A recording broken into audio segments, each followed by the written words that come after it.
Olá, meus irmãos e irmãs de Ideal Espírita, vocês amigos e amigas que nos acompanham aqui na página Estação da Luz Espírita, muitíssimo obrigado mesmo pela sua companhia.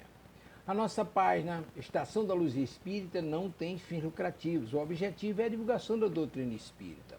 E é por isso que nós reunimos aqui esta sede de matérias espíritas para que possa atender às suas necessidades, estudo, lazer, pesquisa. Você encontra aqui na nossa página Estação da Luz Espírita os livros da codificação, obras suplementares, entrevistas, palestras e os programas da Web Rádio Estação da Luz de Natal e Web Rádio Cristo Consolador de São Paulo. Ou seja, um acervo que atenda às suas necessidades, sem fins lucrativos. O objetivo é a divulgação da doutrina espírita. E agora eu convido você para nos acompanhar na reprodução de mais esse trabalho imperdível. Muito obrigado mesmo pela sua companhia e vamos juntos. Desculpa aí, eu acho que eu dei bom.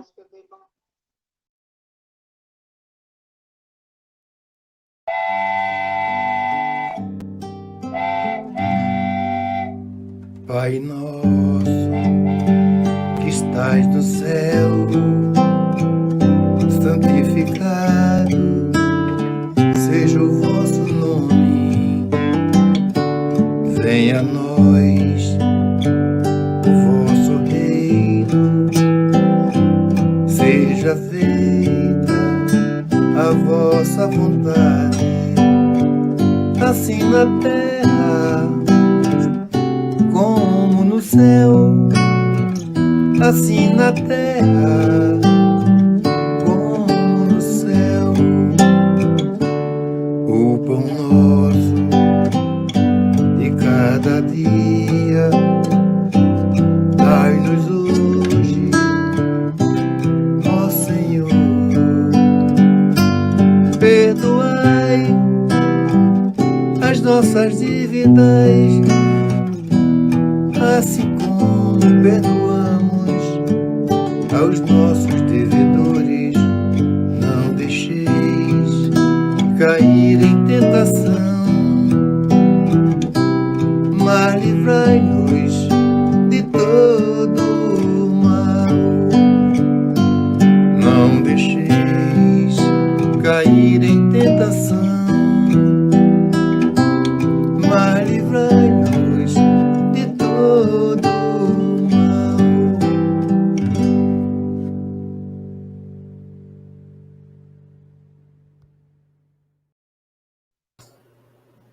Bom dia a todos e todas que nos ouvem e nos acompanham pela Web Rádio Estação da Luz. Hoje é quarta-feira, 4 de maio de 2022, 8h10 da manhã, e toda quarta-feira, a partir das 8h10 da manhã, nós temos o programa Filosofia, Ciência e Moral, onde nós discutimos assuntos relacionados à doutrina espírita. E hoje nós retornaremos ao estudo do livro O Céu e o Inferno, na sua segunda parte, os exemplos, onde falaremos do exemplo de um espírito endurecido. Mas entre nós não tem ninguém aqui endurecido ainda, né? Graças a Deus. Nós temos aí a nossa irmã... Nem um pouco, né, Guilherme?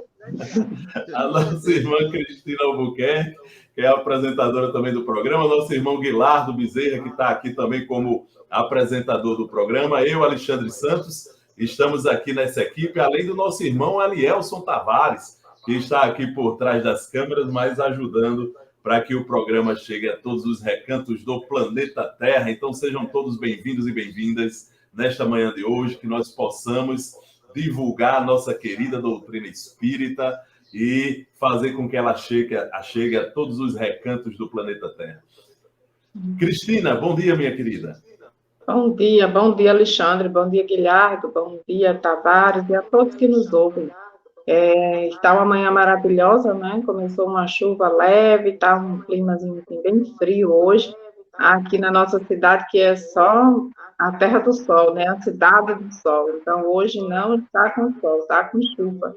Mas é sempre bem-vindo, é uma alegria grande estar aqui com vocês todas as manhãs de quarta-feira. Guilardo, você, meu irmão.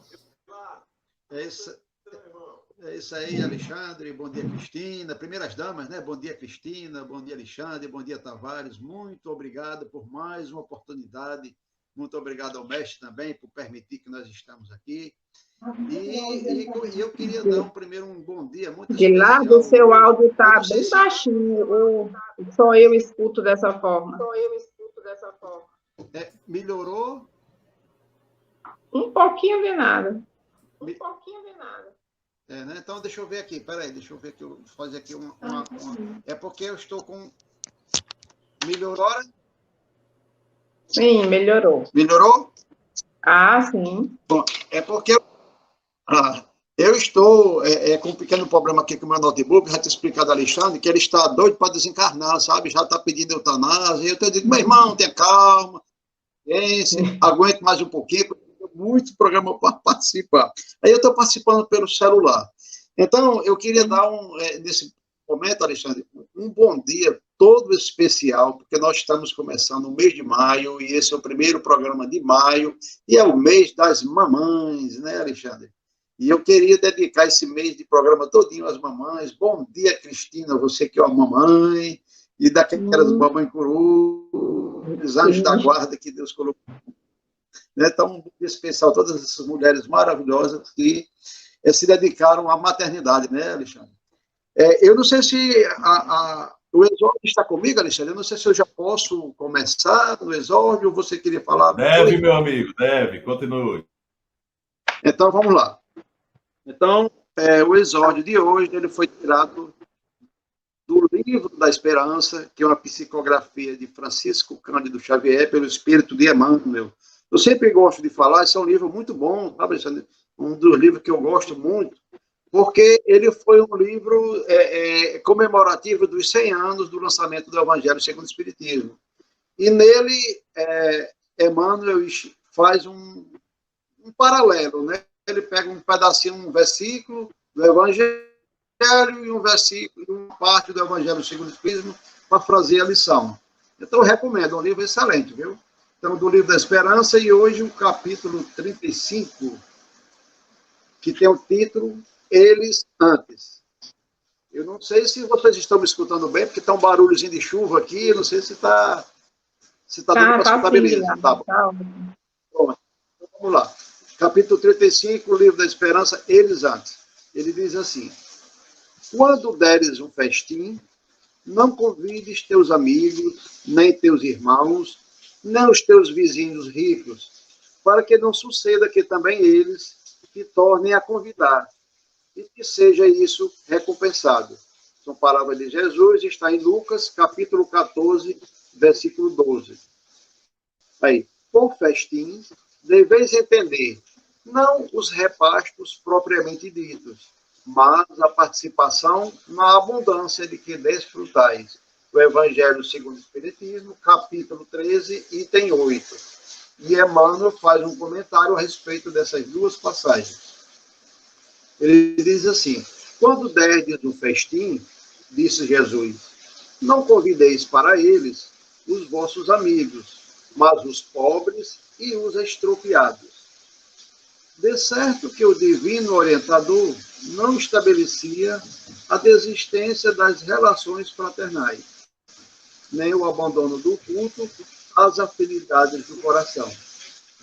Considerando, porém, a humanidade por família única, induzia-nos a observar os irmãos menos felizes, na categoria de credores principais de nossa atenção, à maneira de enfermos queridos, que esperam no lar a prioridade de assistência por parte daqueles que lhes comungam o mesmo sangue. Nas celebrações da alegria, é inútil convocar os entes amados, de vez que todos eles se encontram automaticamente dentro delas. Recorda os que jornadeiam no mundo, sobre as algemas de austeras privações, e partilha com eles as vantagens que felicitam a vida. Fechar aqui a porta que a chuva está molhando. Felicitam a vida. Se exerces autoridade, é natural que disponhas a sustentação dos companheiros honestos que te apoiam à luta.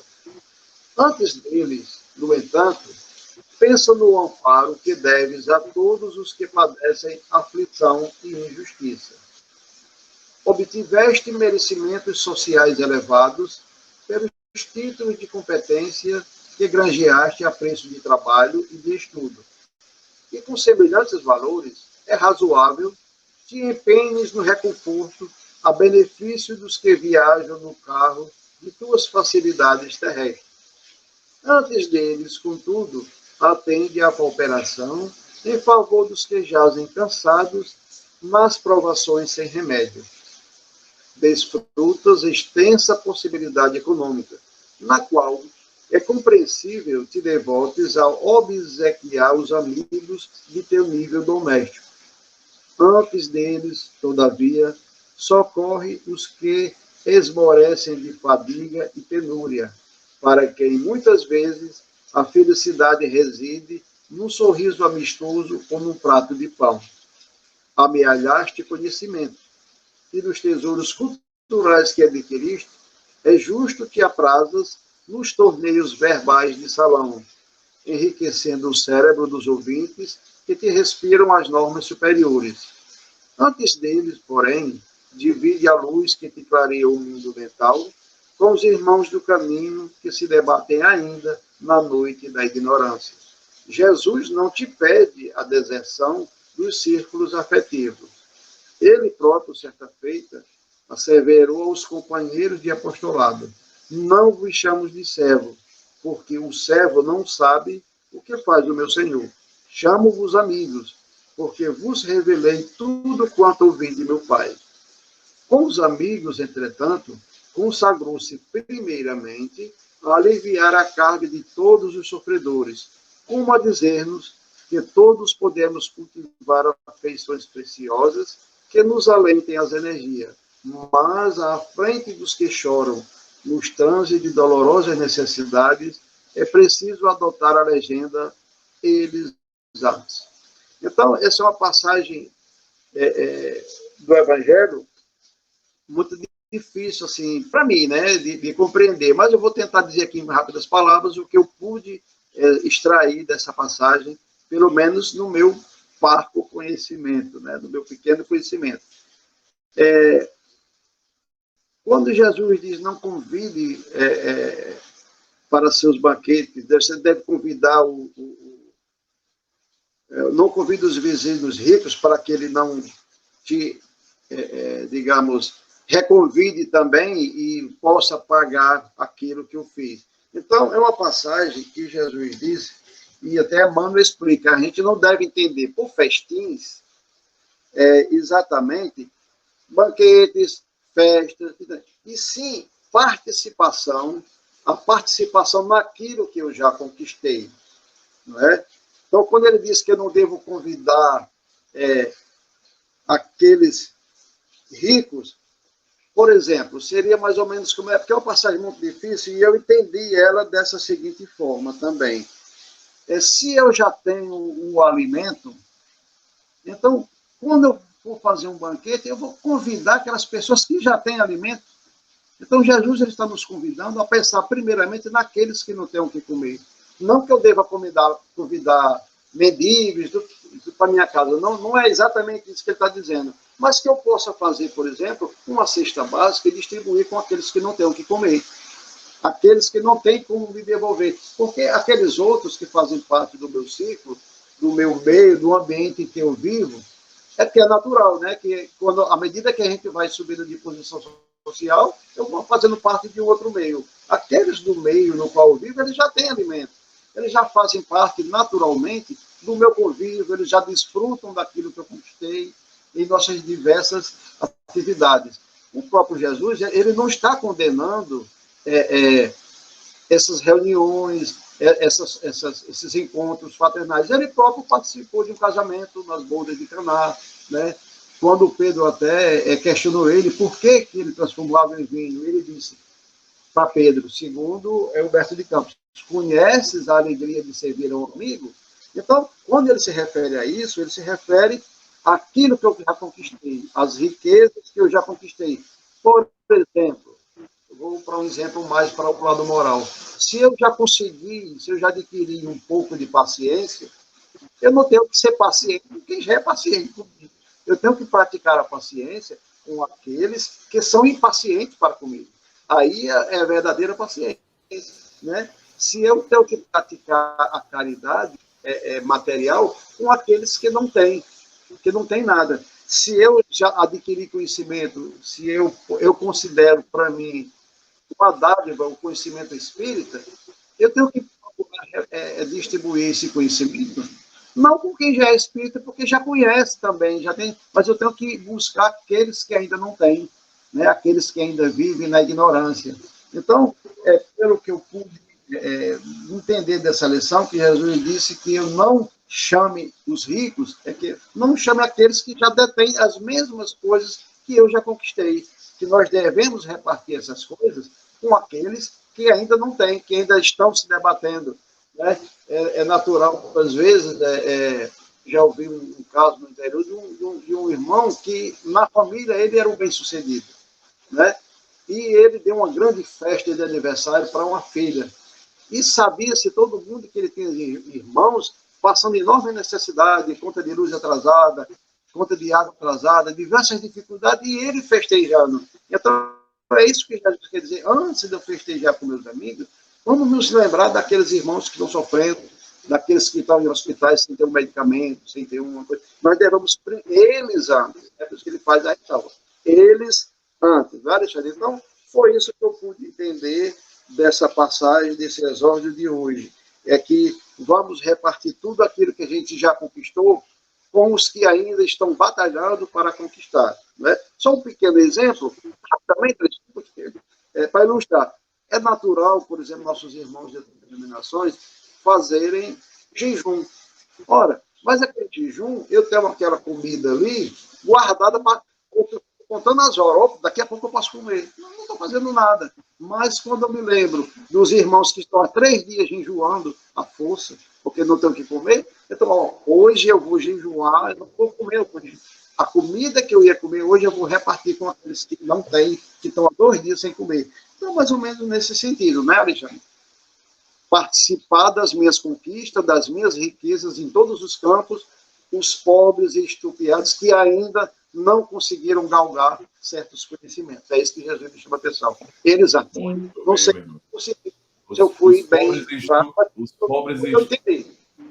Os pobres e estrupiados aí, né? São os pobres e estrupiados de espírito, né? Aqueles que estão em frangalhos espiritualmente, né? Jesus estava usando o sentido figurado. Minha irmã Cristina, com você hoje é a nossa rogativa ao alto, né? Isso. E só complementando, assim, colaborando com o Guilherme, para aqueles que nos ouvem e têm a oportunidade de fazer suas comemorações, suas festas, que isso não é errado, não é repreensível aos olhos de Deus, não. Deus permite que tenhamos e que possamos fazer essas festas, essas comemorações da nossa vida, as alegrias, isso não é proibido, até porque todos nós recebemos oportunidades iguais, mas como não estamos no mesmo nível, uns chegam primeiro, outros se atrasam no caminho, mas ao passo que nós vamos nos melhorando como espírito, as oportunidades também vão se melhorando para nós. Então, que possamos elevar o nosso pensamento a Deus, Pai de infinita bondade, a Jesus, nosso Mestre amado e amigo de todas as horas, a nossa Mãe Maria de Nazaré, aos nossos anjos guardiões, aos nossos guias e protetores. E agradecer a Deus, Pai Todo-Poderoso, por todas as oportunidades que nos permite, pelo dia de hoje e por todos os dias que ainda vamos estar nessa caminhada, por essa manhã maravilhosa, onde chove lá fora, onde o vento esfria a nossa cidade. Agradecer a Deus pela essa oportunidade de estar aqui falando e divulgando essa doutrina maravilhosa. Agradecer pela nossa família, pelas nossas mães, que se estamos aqui é porque fomos bem cuidados, bem orientados. Agradecer infinitamente a Deus por colocar seres tão maravilhosos no mundo, onde cuida educa e acompanha os seus filhos. Agradecer a Deus infinitamente por tudo e rogar a Deus, Pai de infinita bondade, que ilumine sempre a nossa mente e o nosso coração, para que possamos sempre trilhar o caminho do bem. E rogar também por todos aqueles que sofrem de todas as dores, da solidão, da ingratidão, da doença, da perda. Que Deus de infinita bondade possa iluminar a sua mente, lhe dar força e coragem para vencer essa prova. Mas que, acima de tudo, seja feita sempre segundo a vontade de nosso Criador, e pedimos também que oriente a nossa mente para o trabalho dessa manhã. Que assim seja. Que assim seja, minha irmã Cristina Albuquerque. Meus irmãos e irmãs, a mim coube o Evangelho do dia. E nós vamos falar aqui sobre o capítulo 9, Bem-aventurados os mansos e pacíficos. Capítulo 9, Bem-aventurados os mansos e pacíficos, instruções dos espíritos. Nós temos aqui a cólera. A cólera, a instrução de um espírito protetor.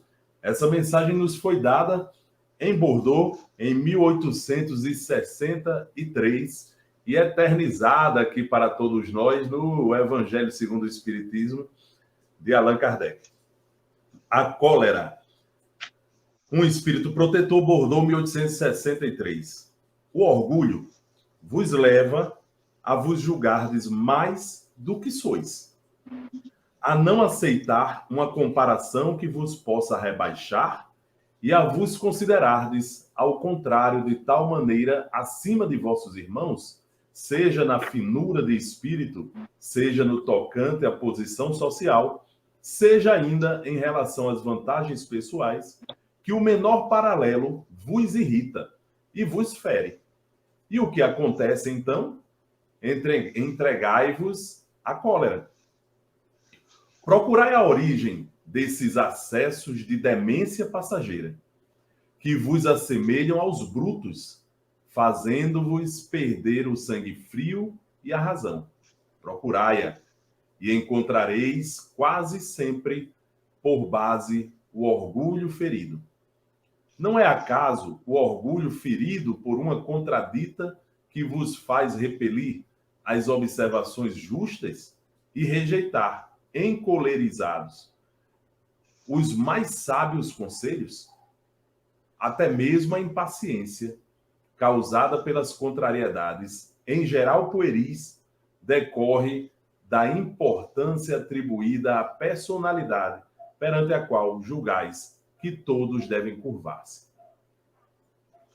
No seu frenesi, o homem colérico se volta contra tudo, a própria natureza bruta, aos objetos inanimados, que despedaça, por não o obedecerem. Ah, se nesses momentos ele pudesse ver-se a sangue frio, teria horror de si mesmo, ou se reconheceria ridículo. Que julgue por isso a impressão que deve causar aos outros. Ao menos pelo respeito a si mesmo, deveria esforçar-se, pois, para vencer essa tendência que o torna digno de piedade. Se pudesse pensar que a cólera nada resolve, que lhe altera a saúde, compromete a sua própria vida, veria que é ele mesmo a sua primeira vítima. Mas ainda há outra consideração que o deveria deter: o pensamento de que torna infelizes todos os que o cercam. Se tem coração, não sentirá remorsos por fazer sofrer as criaturas que mais ama. E que mágoa mortal não seria se, num excesso de arrebatamento, cometesse um ato de que teria de recriminar-se por toda a vida. Em suma, a cólera não exclui certas qualidades do coração, mas impede que se faça muito bem e pode levar a fazer-se muito mal. Isso deve ser suficiente para incitar os esforços para dominá-la. O espírita, aliás, é incitado por outro motivo, o de que ela é contrária à caridade e à humildade cristãs. Bem, meus irmãos e irmãs, a cólera. Quantos de nós não já se pegou, né, diante de situações de cólera? Seja nós mesmos reproduzindo essa situação de cólera, seja observando essa condição em algum parente próximo, em algum amigo, ou até mesmo em situações que nós encontramos na rua. A cólera, como diz aqui, olha, é uma expressão do orgulho. Nada é capaz de tornar um homem colérico a não ser o orgulho ferido. É por isso que os espíritos, o tempo inteiro, nos incitam a trabalhar o nosso orgulho. Justamente para que a gente não chegue a um momento extremo desse. Na cólera, nós cegamos para as coisas mais racionais, mais lógicas. A lógica está na nossa frente e a gente não vê. A gente está encolerizado. Na cólera, a gente cristaliza na cabeça erros, a gente vê, pensa algo errado, se encoleriza e não consegue compreender que a verdade está na nossa frente mostrando o contrário. Quantas e quantas pessoas neste planeta Terra não já perderam sua vida em razão da atitude colérica de alguém contra eles? Seja porque não conseguem suportar a diferença do pensamento alheio, e aí nós temos as condutas coléricas que levam pessoas que são adversários políticos a se matarem, por exemplo. Nós encontramos também dentro dos ambientes domésticos pessoas que desavisadamente, né, alimentam o orgulho de tal maneira que não aceitam nenhum tipo de contrariedade dentro de casa. Aquelas pessoas que acham que são donos da família, né? Aqueles tiranos do lar, que querem impor as suas vontades a todos os outros que convivem com ele. E quando são contrariados, se encolerizam. Aí, como diz aqui o nosso espírito protetor, né, nem os seres inanimados escapam. Bate uma porta, quebra uma janela, quebra um computador, um celular que está na mão. Não pensa nem que está, né, cometendo uma atitude tão ridícula contra um ser inanimado, né? Então, a cólera nos deixa irracionais. A gente age como brutos, como animais. E nós não estamos na fase da vida que nós chegamos para a gente poder voltar, né, para essas condições animalescas. Nós já adquirimos a civilidade. E ela, por si só, já é motivo para que a gente possa, né, lutar contra qualquer atitude colérica. Então, meus irmãos e irmãs, que a gente possa refletir sobre isso. E nós, espíritas, temos um motivo a mais para isso, como ele diz aqui, ó. A nós foi cortinada a lei de caridade. A nós foi cortinada a lei, né, que nos exige humildade diante da vida e diante das coisas. Então, a gente está, né, alimentando uma atitude colérica, a gente está indo contra tudo aquilo que a doutrina espírita nos ensina. Portanto, meus irmãos e irmãs, pois não, minha amiga Cristina? Essas fraquezas que nós ainda temos, essas coisas que nós precisamos vencer, ainda busca nos dominar de uma certa forma, que eu estou falando uma experiência própria, você se mantém no controle, tentando se manter equilibrado o tempo inteiro, não vê as coisas por um outro olho. Se você, por alguns instantes, der espaço à raiva, à cólera, por alguns instantes, no momento seguinte aparece um outro motivo, depois daqui uns 15 minutos um outro motivo, e vai tentando lhe puxar de volta para o desequilíbrio. e a gente precisa de muita força, de muita determinação nossa mesmo, para entrar em prece e dizer, não, chega, não é por esse caminho, vou voltar para o meu equilíbrio, vou voltar para onde eu estava, não vou descer o degrau, e sim, pelo menos me manter no que eu já estava. Viu, Alexandre? Só corroborando com tudo que já foi dito, né? Muito importante esse evangelho. Quantas desgraças já foram cometidas por causa de 1 segundo de cólera, né? Isso. Eu concordo plenamente com o desarmamento, porque às vezes você já pensou num desses momentos de cólera, num segundo de cólera, eu estou armado? O que eu seria capaz de fazer, né? Então, a proibição do uso de arma, ele protege o colérico dele mesmo, né? Exatamente. E como Quantas ensinou o pessoas Evangelho, né? Encarceradas exatamente por esse segundo, por esse minuto que perdeu estragando a vida inteira, né, Cristina? Estragou a vida inteira, exatamente. E quando ali no Evangelho fala, se você pudesse se ver nesse momento, realmente é uma coisa assustadora. Quando nós presenciamos uma pessoa encolerizada, assim, muito zangada, quebrando, amaldiçoando tudo que passa pela frente. Então, quem está de fora fica mais que atitude ridícula, né? A gente pode dizer. Mas quantas vezes a gente não já esteve envolvido na mesma situação, fazendo a mesma coisa? Exatamente, minha irmã. E como diz o Evangelho, né, a primeira vítima da cólera somos nós mesmos. Isso. Olga Feitosa, bom dia, minha irmã. Verdade, cólera, um estado bem primitivo. É isso, minha irmã.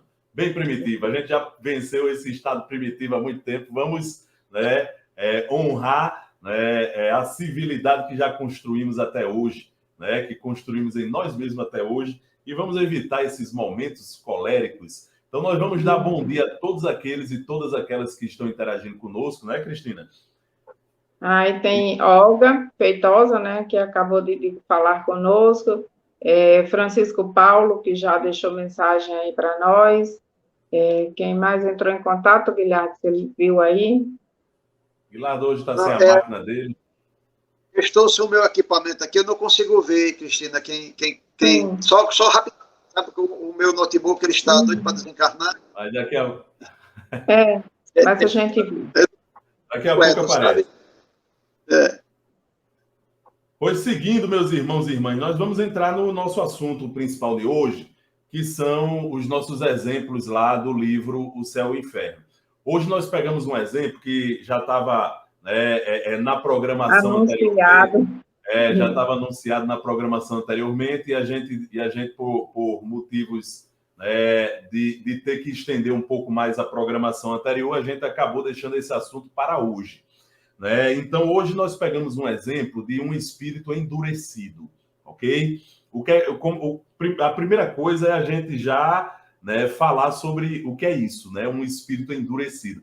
Já que a gente começou falando de cólera e começou falando de orgulho, né? Esses espíritos endurecidos são espíritos que têm muitos problemas na área do orgulho, né? Espíritos onde o orgulho já cristalizou determinada situação na vida dele, que ele fica ali, olha, endurecido naquela condição inferior e não consegue avançar. Então, esses são aqueles, meu amigo Guilardo, da sua mensagem que você trouxe aí para a gente, né? Os estrupiados, são esses que a gente precisa, muitas vezes, dedicar a nossa atenção, que a gente precisa ajudar, porque estão em erro, estão em queda, né? Estão alimentando aquilo que leva o nosso espírito para se afastar, para o afastamento do Criador, ao invés de nos aproximar a Ele. O orgulho, né, é um empecilho enorme ao desenvolvimento da humildade em nós. Só a humildade é que é capaz de nos fazer reconhecer os nossos erros, compreender que estamos errados e seguir um caminho de regeneração espiritual. Orgulhosos, nós achamos muitas vezes que estamos certos, embora muitas vezes estejamos totalmente errados, né? E a gente se fecha para a influência alheia, né? Então, esses espíritos endurecidos são espíritos que estão mais fechados para a influência, né? Eles estão endurecidos, cristalizando determinado erro, né? Em determinada quadra da sua vida.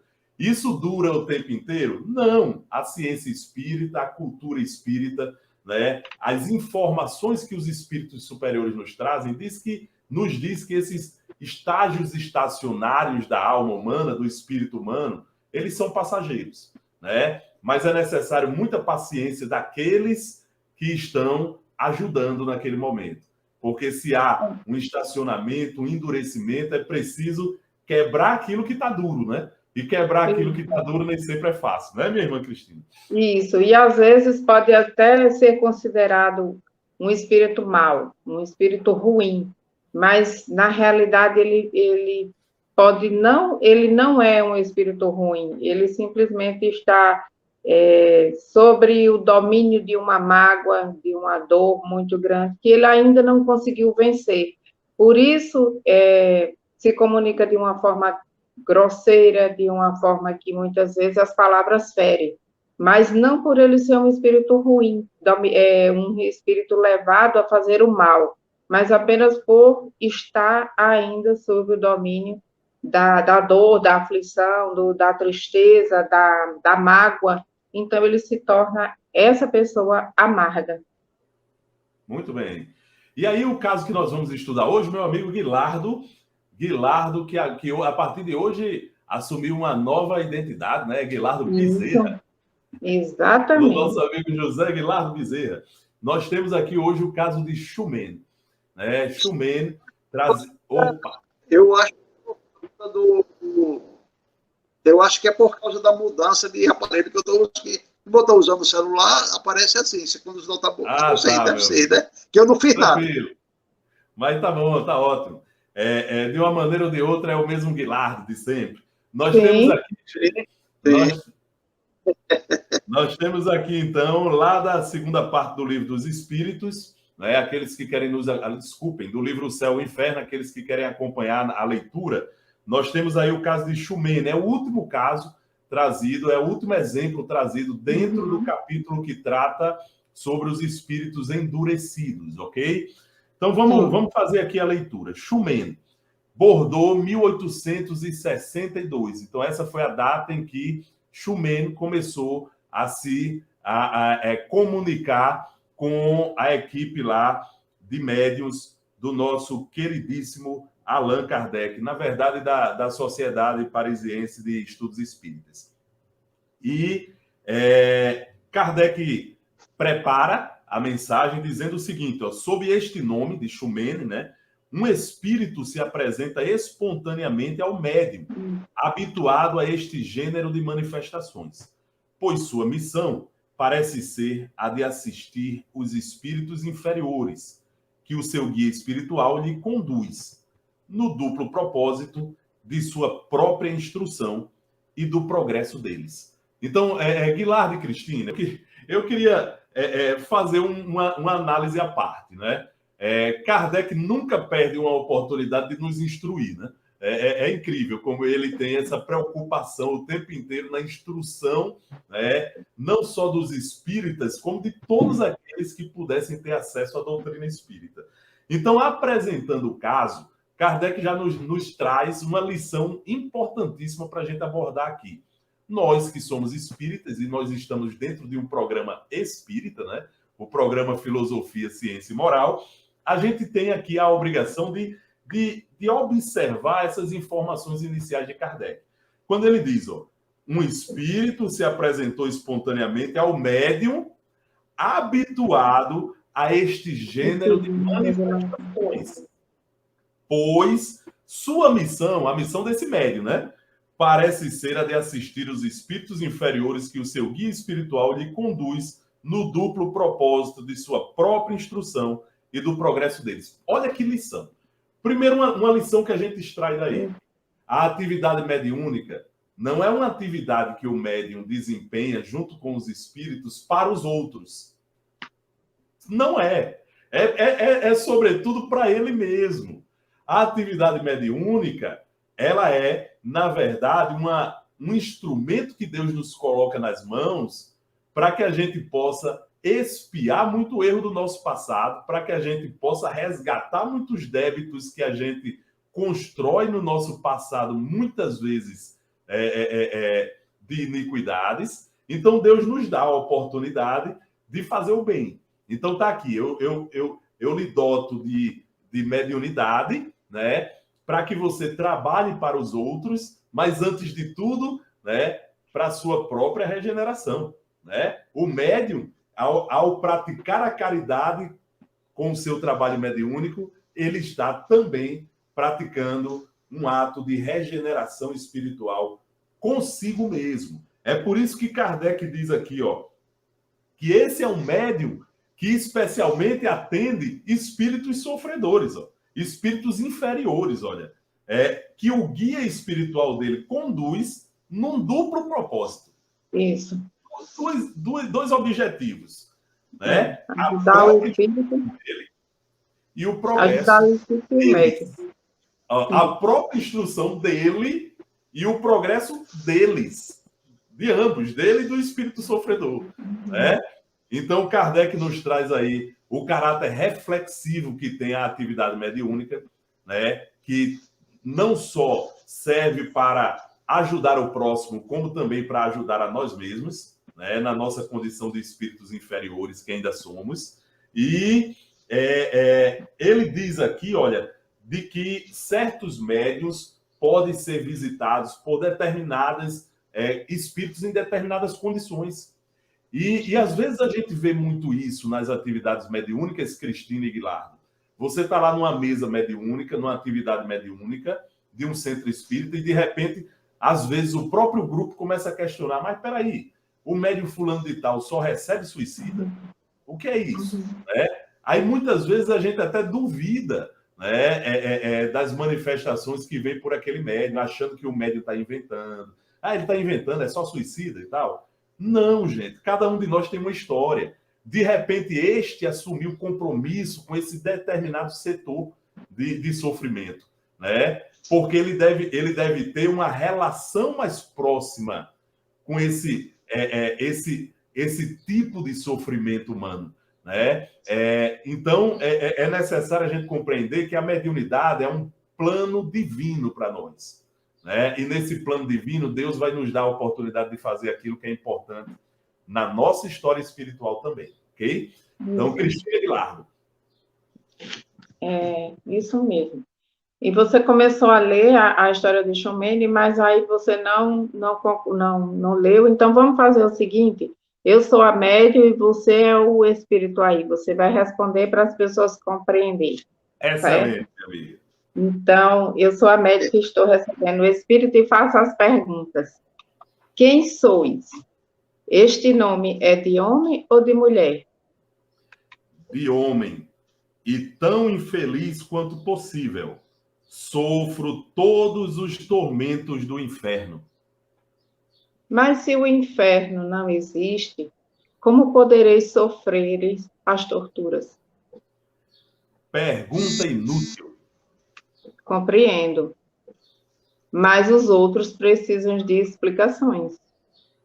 Isso pouco me incomoda. O egoísmo não será uma das causas do vosso sofrimento? Pode ser. Se quiser ser aliviado, começai repudiando as más tendências. Não te incomodes com o que não é da tua conta. Principia orando por mim, como praticas com os outros, e depois veremos. A não te auxiliar. Deixa eu fazer um comentáriozinho até aqui, dessa parte, desculpe. Okay, porque é o seguinte, como você muito bem falou no início, o próprio Kardec nos alertou no início, né, que muitas vezes certos espíritos são conduzidos até nós para que eu mesmo me melhore e eu mesmo aprenda, né? Às vezes a lição é para mim, muitas vezes, na maioria, sempre tem lição para mim, né? Mas na maioria das vezes a lição é para mim, não é? E pelo que a gente observa aqui, nessas primeiras perguntas, esse médium parece que ele não é muito humilde, não, porque em vez dele receber o irmão e a acolhida, ele já foi logo acusando. Olha, isso não existe, e faz não existe. Nosso egoísmo.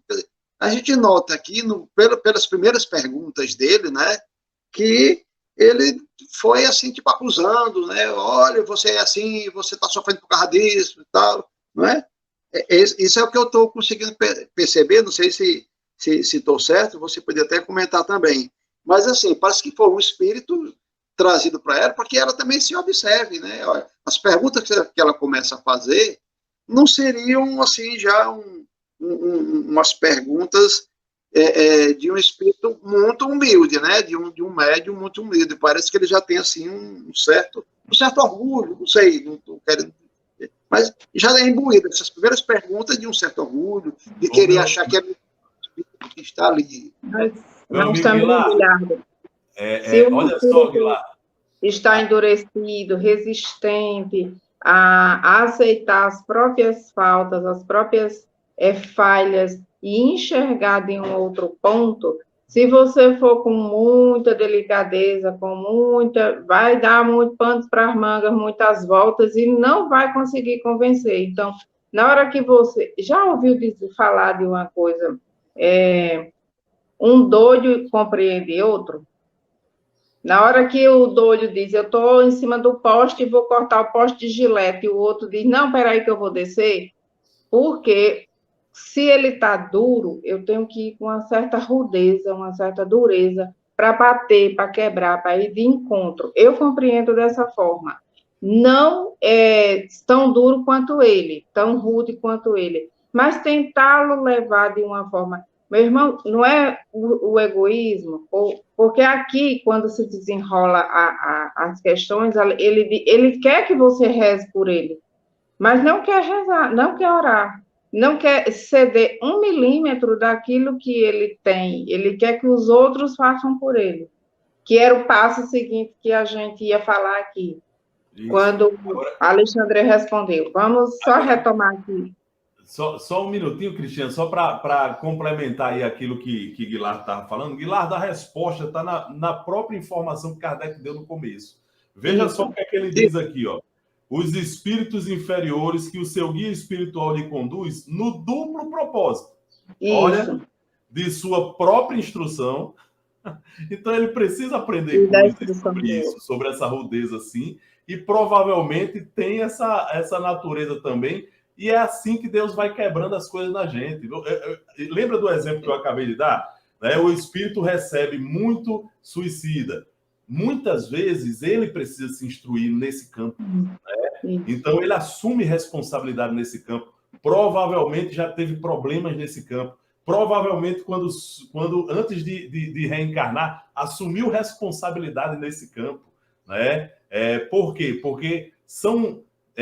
circuitos e campos da vida, quadras da vida, que a gente se depara com elas, às vezes, como problemas para nós e que a gente precisa enfrentar. E esse enfrentamento vem, primeiro, com a compreensão que muitas vezes acontece no mundo espiritual, né? E depois com a prova. Né? Para ela, possivelmente, é uma prova, essa mediunidade. Para o espírito comunicante aí, né, a gente vê que ele está em plena expiação, né? Então vamos lá, né, Cristina, continuar? Sim, aí nós estávamos, eu vou repetir e você responde. Se quiser de ser aliviado, começar repudiando as más tendências. Não te incomodes com o que não é da tua conta. Principia orando por mim. Como praticas com os outros. E depois veremos. A não me auxiliardes com o vosso arrependimento, a prece pouco valor poderá ter. Mas falando, em vez de orardes, menos ainda me adiantarás. Então desejai adiantar-vos? Talvez. Não sei. Vejamos o essencial. Isto é, se a prece alivia os sofrimentos. Unamos, então, os nossos pensamentos com a firme vontade de obter o vosso alívio? Vá lá. Depois da prece, né, foi realizada uma prece e ela pergunta, estás satisfeito? Não como fora para desejar. Mas o remédio aplicado pela primeira vez não pode curar imediatamente o mal antigo. É possível. Quereis voltar? Se me chamares. Aí Termina aí. depois desse diálogo, exatamente, Cristina, depois desse diálogo que houve, veja que é um diálogo bem interessante, né, Cristina Guilardo? É um diálogo bem interessante porque mostra a condição de espírito endurecido, né? Não só pelas palavras rudes, mas pela resistência que esse espírito tem, Isso.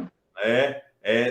Daquilo que seriam os mecanismos utilizados para ele poder já começar a se preparar para virar essa página, né? Para limpar a poeira, né? Vamos dizer assim. Não para botar embaixo do tapete, né? Mas para limpar a poeira. Nós estamos diante de um espírito extremamente sofredor. Veja que a ânsia dele é para que o sofrimento alivie. A ânsia dele é essa, para que o sofrimento alivie. É tanto que nesse diálogo aqui, ó, onde ele diz aqui, ó, ele faz a prece, né? A médium faz a prece e pergunta: estás satisfeito? Ele diz: não como fora para desejar, né? Aí ela diz: mas o remédio aplicado uma única vez não pode curar. E ele diz: é possível, né? Mas veja que o que ele queria aqui nesse momento era aliviar o sofrimento, porque lá atrás ela perguntou: desejas adiantar-vos?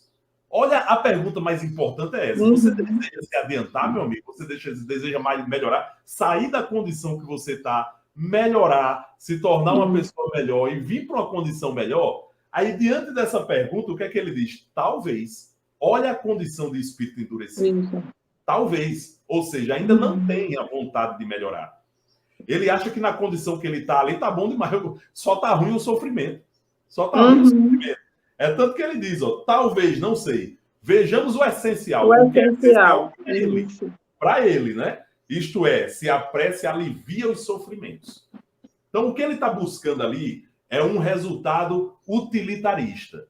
Ele não está preocupado, esse espírito não está preocupado ali em se melhorar. Tá? Ele não está preocupado em se melhorar, ele está preocupado em aliviar o sofrimento. Chega um momento em que o sofrimento, a longo prazo, e um sofrimento contundente, dobra qualquer joelho, né? O sujeito cansa de sofrer. Cansa de sofrer. Só que esse mecanismo, ele é longo, né? Para um espírito endurecido, ele é muito longo, porque tem que quebrar orgulho. Aí, o que é que acontece? Uma reunião dessa mediúnica é uma bênção, porque a gente pode encurtar esse tempo e colocar na cabeça dele uma ideia de renovação. Foi isso que a médium fez, Guilardo. Ela estava preocupada com isso. Percebeu que ela estava querendo puxar ele para o melhoramento? Não, com certeza, mas eu gostaria de comentar só o seguinte: não é à toa que Kardec fez aquele alerta, isso é pelo menos no meu conhecimento, que esses espíritos eram conduzidos a ela para que ela, o médium, melhorasse. Me faz me lembrar uma cena muito interessante do filme do Divaldo, onde a gente presencia, na primeira reunião que Divaldo participou, tinha lá o dialogador com o espírito, a gente viu a maneira que ele dialogava, né? Aquela senhora foi terna, cheia de amor, cheia de... Ele se modificou. Então, eu vejo, assim, nela também, porque, por exemplo, a primeira atitude dela poderia ter sido uma prece: irmão, está sofrendo? Mas não, ela foi logo acusar, foi falar, assim, é o que eu acho. Eu sei que aí o objetivo é que os dois melhorem, é o avanço dos dois. Mas até parece que a própria prece que ela fez, o que o Espírito diz? Não foi como eu esperava. Por quê? Porque também não deve ter sido uma prece cheia com aquele amor necessário. Se quer uma prece, então vamos fazer a prece. Diferentemente de uma prece de Jesus não acusava ninguém, né? Onde estão teus acusadores e tal? Ele acolhia as pessoas. É o meu pensamento, né? E aquela cena do filme do Divaldo, para mim, retrata muito bem isso. Eu acho, assim, que essa médium também precisava aprender muito, né? E esses ela, para que ela pudesse também perceber que ela também precisaria melhorar. Esse é o meu ponto de vista. Mas em outros casos também a gente já viu que quando o espírito muitas vezes está tão endurecido, tão resistente, que que era feito a prece, mas ele não escutava a prece, ele não chegava a escutar a prece, a compreender as palavras da prece, não chegava para ele. Então, a gente também pode considerar que tamanho a dureza de coração, tamanho a situação que ele está, a prece até chegou, como ela diz, um remédio aplicado a primeira vez num mal antigo não resolve o problema com a primeira colherada, né? Então, fez algum sentido para ele, sim, porque a gente já percebe que quando ela pergunta se ele diz, não foi como desejava, mas já teve algum resultado. E se ele vai voltar, se ele quer voltar, ele diz, se me chamares, mas já não dizendo, não me interessa, você não resolveu o meu problema. A gente já sente que ele já se quebrou um pouquinho quando ele responde dessa forma. Olha, os dois aí estão trazendo aí informações muito importantes para nós, né? Lembrando, médium, a gente não pode partir do pressuposto de que o médium é perfeito. Ele realmente tem seus problemas. Todo médium tem, né? Porque nós somos espíritos reencarnados aqui num planeta de provas e expiações. O normal é que a gente tenha nossos problemas a resolver, né?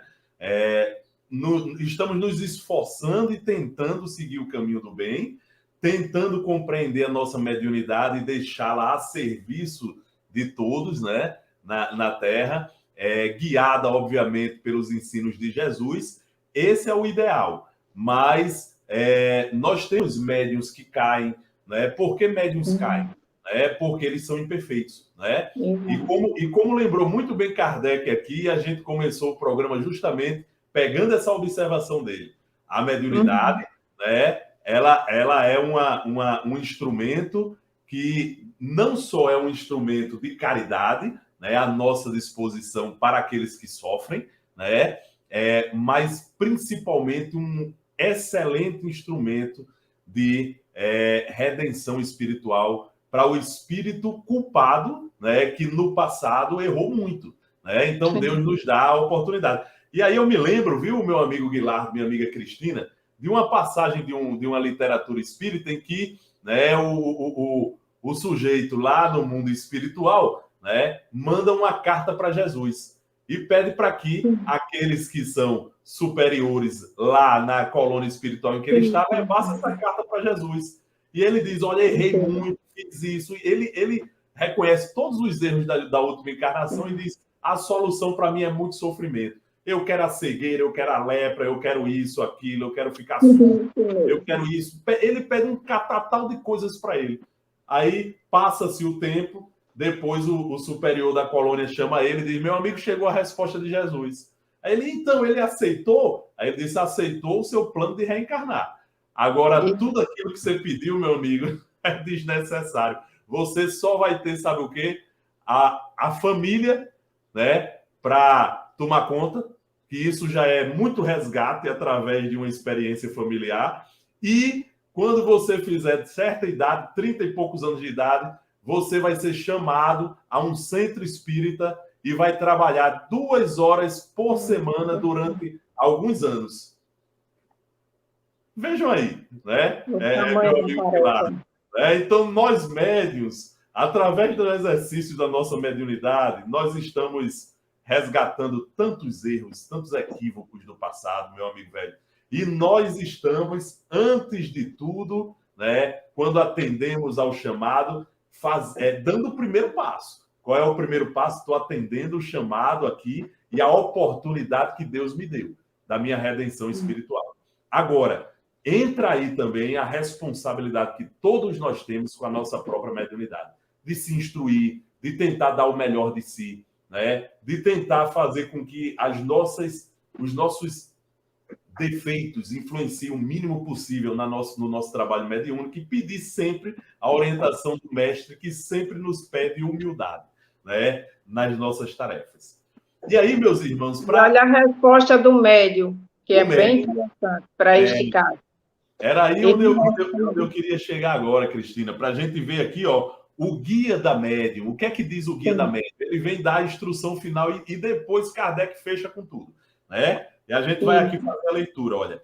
O guia da médium. Filha, terás muito trabalho com este espírito endurecido.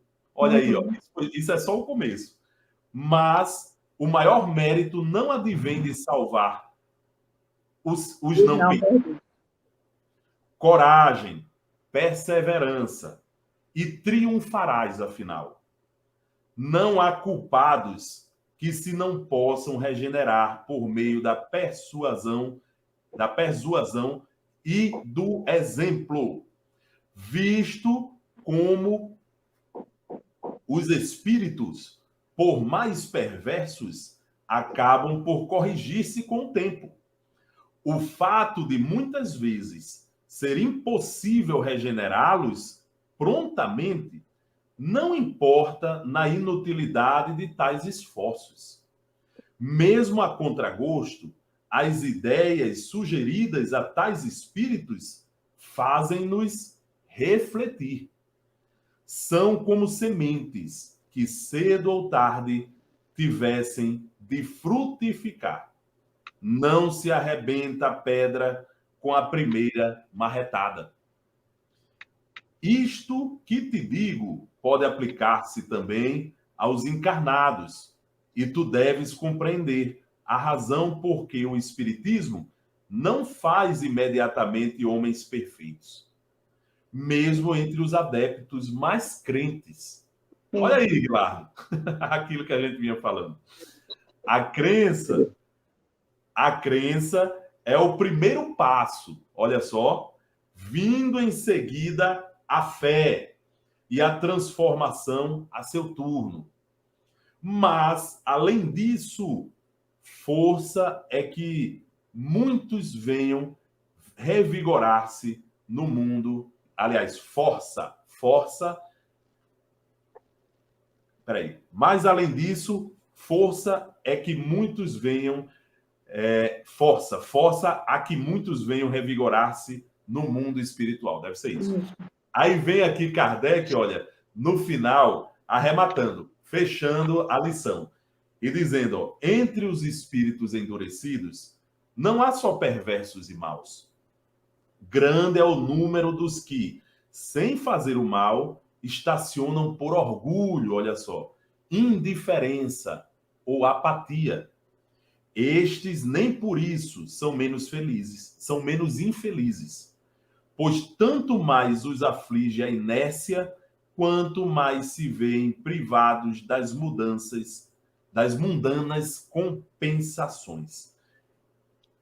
Intolerável, por certo, se lhes torna a perspectiva do infinito, porém eles têm nem a força, nem a vontade para romper com essa situação. Referimos-nos a esses indivíduos que levam uma existência ociosa, inútil, a si como ao próximo, acabando muitas vezes no suicídio, sem motivos sérios, por aborrecimento da vida. Em regra, tais espíritos são menos passíveis de imediata regeneração do que os positivamente maus, visto que estes, ao menos, dispõem de energia e, uma vez doutrinados, votam-se ao bem com o mesmo ardor que lhes inspirava o mal. Aos outros, muitas encarnações se fazem precisas para que progridam, e isto, pouco a pouco, domados pelo tédio, procurando, para se distraírem, qualquer ocupação que mais tarde venham transformar-se em necessidade. Então veja aí, meu amigo Guilherme, minha amiga Cristina, meu amigo e minha amiga ouvinte, né, como essa mensagem, como essa lição de hoje é maravilhosa, né? Diz aqui Kardec para a gente que o espírito endurecido muitas vezes sofre mais para, né, evoluir do que o espírito mau. Olha só, do que o espírito mau com a mesma energia que ele faz a maldade, ele volta essa energia para fazer o bem quando ele se convence de que o caminho não é aquele, mas esse. Mas o espírito endurecido, o espírito, vamos dizer assim, estacionado, estacionário, né? Esse espírito ele tem mais dificuldade para poder compreender que ele precisa sair dessa inércia. E como diz Kardec, às vezes precisa de mais encarnações, mais reencarnações do que o normal. Cristina Aguilardo, as palavras finais de vocês. Nós temos ainda 7 minutinhos, mas temos que chamar ainda o nosso irmão Tavares. Não, Alexandre, aqui já está com 1h03 de programa, viu? Já tá bom de chamar o Tavares. Então já vamos encerrar o programa de hoje. É verdade, meu amigo Guilardo. Nós vamos encerrar o programa de hoje, então, e chamar o nosso irmão Tavares, né? E depois passar a palavra aí para a Cristina para ela fazer a prece de encerramento. Seu Guilherme, você é um estraga-prazer. Eu aqui doido para vocês continuarem, você foi e interrompeu.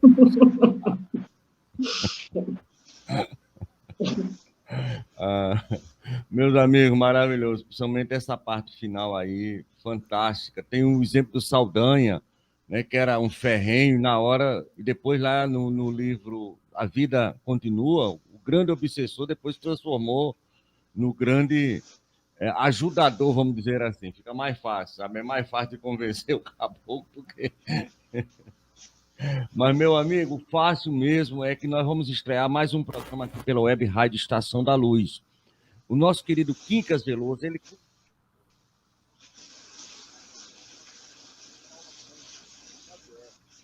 lá de Minas Gerais, junto com o Wellington Melo, toda primeira quinta-feira do mês, certo?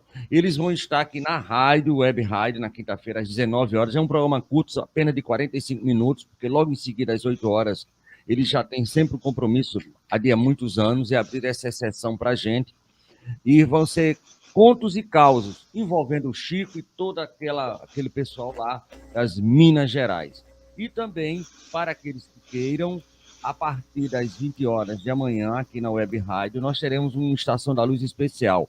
Mãe Nossa de Cada Dia, sobre as nossas mães e a Mãe de Jesus, uma homenagem toda especial da Web Rádio ao Dia das Mães, que é agora domingo próximo. E aí o filme Nosso Lar continua bombando, Nosso Lar 2. Já foram filmados os primeiros takes, né? Aí com Renato Prieto como André Luiz e o Aniceto, o Edson Celular como o nosso querido Aniceto. Então, vamos aí, porque até o final desse ano, início do próximo, nós teremos aí o Nosso Lar 2. Muito obrigado pela honrosa possibilidade de divulgar nossa Web Rádio Estação da Luz. Obrigado a você, meu amigo Tavares. E agora a nossa irmã Cristina vai fazer a prece de encerramento para nós. Sim. E gostaria de fazer... Cristina, antes de passar a palavra para você, minha irmã, só avisar para os nossos queridos ouvintes que no próximo programa nós teremos um programa especial sobre Maria de Nazaré, a mãe de Jesus Cristo, tá bom? A que foi mãe de Jesus Cristo aqui, por provocação do nosso irmão Guilardo aí. Vamos lá? Sim, muito bem lembrado, Guilherme. Sem você a gente não conseguiria. Então, eu quero fazer a prece pelas nossas mães, uma prece sugerida aqui que eu consegui, e pelas nossas mães, já que finalizamos essa tarefa com a comemoração. Essa semana, né, nós se conclui com a grande festa ao Dia das Mães, então que façamos uma prece pelas nossas mães. Deus, fonte e princípio de toda a vida, agradeço por ter permitido que essa mulher, dentre tantas outras, tivesse o dom e a capacidade de gerar-me e de ter me acolhido em mais uma jornada na matéria. Mãe, Deus te deu a capacidade de gerar a vida, e eu te agradeço pelos dias em teu colo maternal, por ter me ensinado a andar, falar, a amar, pelas tarefas sobre tua orientação, pelas noites mal dormidas, pelo alimento, pelo carinho, pelas preocupações comigo, pelas alegrias, pelos sorrisos, por ter me dado esta oportunidade de aprendizado na vida material. E, acima de tudo, te agradeço por esse amor que tu portas como um amor abnegado. Que o exemplo de Maria seja seguido por todas as mães, que se inspirem na mãe do maior espírito que já encarnou na Terra, para serem cada vez mais um templo de amor. Maria, orienta-nos como seguir nesta complexa e magnífica jornada que é ser mãe. Ensina aquelas que não sabem ainda como se doar para cuidar da vida que chegou aos seus braços e que é de sua total responsabilidade. Te peço, Maria, bênção para todas as mães, consolação para aquelas que estão deprimidas, luz para aquelas que estão perdidas, saúde para aquelas que estão enfermas, alegrias para aquelas que estão tristes, paz para aquelas que estão em desarmonia, companhia para aquelas que estão na solidão, acolhimento para aquelas que estão desamparadas, entendimento para aquelas que ainda não sabem o que é ser mãe. Que as mães que estão no plano espiritual possam ser lembradas com amor, alegria, com esperança e com um novo reencontro, que um novo reencontro acontecerá. Que Maria as ilumine na compreensão da vida. Mestre Jesus, derrama teu amor em minha querida mãe, preencha de saúde, paz, amor, alegria e proteja de todo o mal, não só a minha mãe, mas todas as mães encarnadas nesse nosso imenso planeta. Mas que seja sempre feita segundo a vossa vontade, ó Pai de infinita bondade. E assim encerramos o programa de hoje. E estaremos aqui na próxima quarta-feira falando sobre Maria, a mãe de Jesus. Até a próxima oportunidade, com a graça de Deus. Valeu, meus irmãos E dizer e só, irmãs, até a próxima. já com brilhantismo, essa linda prece que você fez, lembrar uma frase de Chico Xavier, né? Que dizia que a maternidade é um segredo entre a mulher e Deus. Nós, homens, coitados, não temos nenhum segredo que a mulher tem. Guilherme, você tem que deixar a sua máxima. Valeu, meus irmãos. Até a próxima quarta, se Deus quiser. Já, valeu. Pai nosso, que estais no céu. Chegamos ao final da nossa atividade. Muitíssimo obrigado mesmo pela sua companhia e espero você no próximo evento.